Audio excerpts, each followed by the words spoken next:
We obviously want to take some time to talk about your new book, Marsha, which is about the life of Marsha P. Johnson, the civil rights activist, through the first brick at Stonewall. So we want to take some time to ask you what even drew you to this project? What made you want to write this book? So this book has honestly been a 20-year culmination of researching, of being close to the people who knew and loved Marsha P. Johnson. I moved to New York as a teen and then very quickly found a community in the West Village on Christopher Street Pier who were shaped by Marsha. And as an organizer working around healthcare and welfare and housing in the early 2000s and up until like 2014, when I went to make film and art, Marsha's legacy was just so incredible, so tangible, and I needed to know more. I needed to know who this beautifully adorned person was, who was also like leading the way in terms of organizing sex workers and organizing around housing and doing performances every day. And so, to me, there was something about her life that just plugged in the light for mine. Mm. That's so beautiful. I want to know. Well, actually, something I learned from your book is that the P Yeah, in Marsha P. Johnson was "Pay it no mind," stood for "Pay it no mind," yeah. which I had never known, and that's so cool. But I want to know from you, what were some of your favorite facts or quotes from Marsha that really stood out to you as you were writing this book?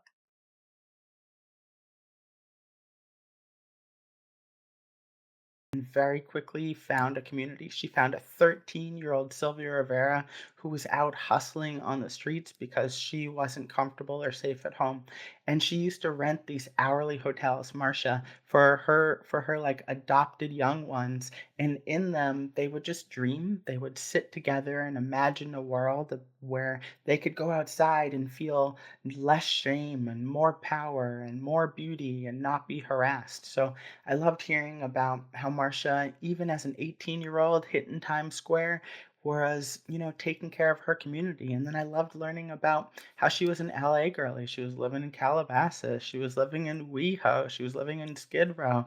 And, to me, that just felt so beautiful. She took her art and her magic everywhere she went. She performed in London. And so there's these expansive aspects of Marsha beyond, the flowers in her hair and which are so important, but about how she mothered, how she performed, how she showed up, and how she dreamed a world beyond the harsh conditions that she found herself in.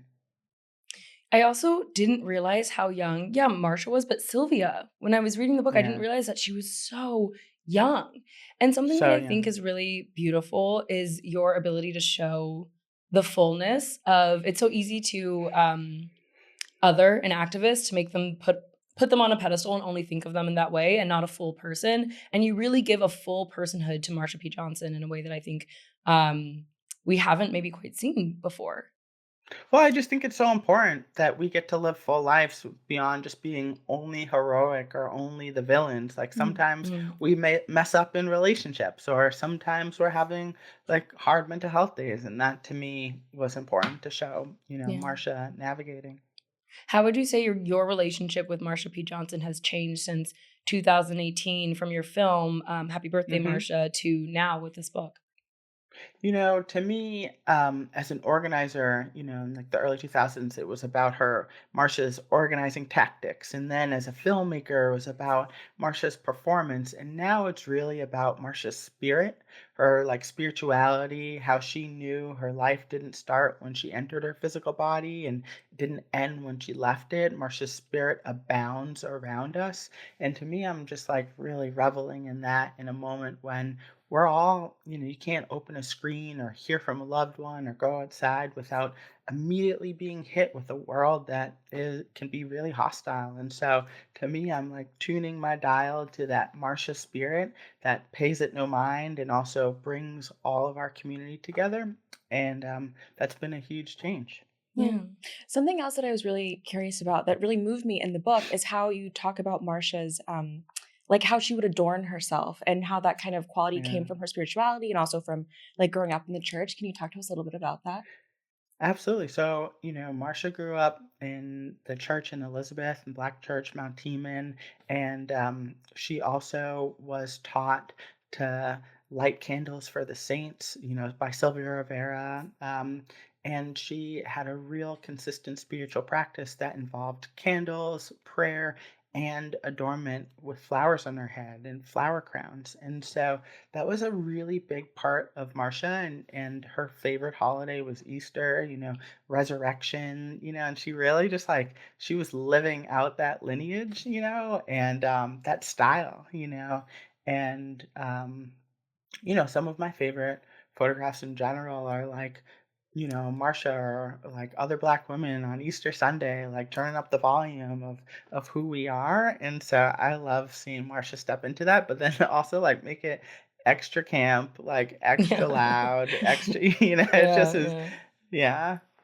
yeah. There was a similar feeling in the way that were you at Cecilia Gentile's funeral? No, I was in London, but I knew Cecilia for like over 15 years. Yeah, But yeah. those photos were incredible. Yeah, being there felt like such a similar visceral feeling to what you created in this book and shown through Marsha. The camp, the drama, the legs, the tights, Yes. I would say like all of the performance that kind of comes with not just queer people, but being in the church. That is something that I thought Yes. was such a beautiful bridge between, Marsha's interest in the church and then her performance as an artist, and just as a trans woman. I, Yeah, no, that's exactly right. I think that's so real. Like, I grew up in the church. That's where I started to perform, do theater. And it was a Catholic church, but there were so many queer people, and that's who was leading theater. And so, similarly, there's a Catholic church on Christopher Street, St. Veronica's, that Marcia was, organizing candlelight vigils for her fellow street queens that were, dying in the early moments of the HIV/AIDS crisis. And so we always find each other, and we're always in these spaces, regardless of if the institutions want to like erase us or Mhm. like say we're not here. We're actually like we've always been here. More queer people in the church than many like to realize. I'm Okay, I'm gonna say Catholicism is camp. Literally. yeah, Like It Catholicism is literally literally camp. Catholicism is literally camp. Look at Exactly. the Pope. I'm like, no, look at the Come on, Pope. Pope RB, Leo. but yeah. We touched on this a little bit when we were talking earlier, just about like the rainbow of it all and the rainbow washing of Pride. How do you feel, with the story of Marsha and looking at where we are now? How do you feel about the contrast of Pride starting as a riot and the way Pride now can kind of feel like a big marketing campaign? Yeah, I mean, that's so real. I think part of it is, like Pride started in the back room of Stonewall on the dance floor. Marvin Gaye heard it through the grapevine, people reveling in this rare and often contested space of being together, right? Like Mhm. Stonewall was not a very welcoming place for people like Marsha. She could be there sometimes and couldn't be there other times, right?